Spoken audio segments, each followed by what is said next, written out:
மிகப்பெரிய அரசியல் கட்சிகளான திமுக, அதிமுக போன்ற வெறும் அரசியல் கட்சிகளில் தான் உறுப்பினராக இருக்கிறார்கள்.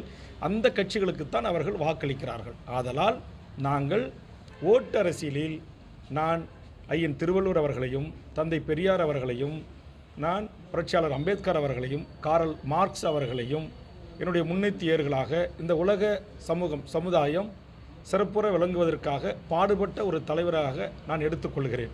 அதுபோன்று உலகத்தின் பல்வேறு விடுதலை போராட்டத்திற்காக தன்னுயிர் தந்திட்ட வெகுமக்களை அணிதிரட்டி மிகப்பெரிய புரட்சிகள் செய்தவர்களை நான் என்னுடைய வழிகாட்டியாக, என்னுடைய கொள்கை தலைவர்களாக ஏற்றுக்கொண்டு பயணிக்கிறேன். அந்த அடிப்படையில் நான் சொன்ன இந்த தலைவர்களையும் நான் ஏற்றுக்கொண்டுதான் அரசியல் கட்சியை நடத்தி வருகிறேன். ஆதலால் பெரியாரை குறித்து திரு சீமான் அவர்கள் சொல்லி வருகின்ற கருத்துக்களில், அவர் பேசி வருகின்ற செய்திகள், சொல்லி வருகின்ற கருத்துக்களில் எனக்கு உடன்பாடு இல்லை.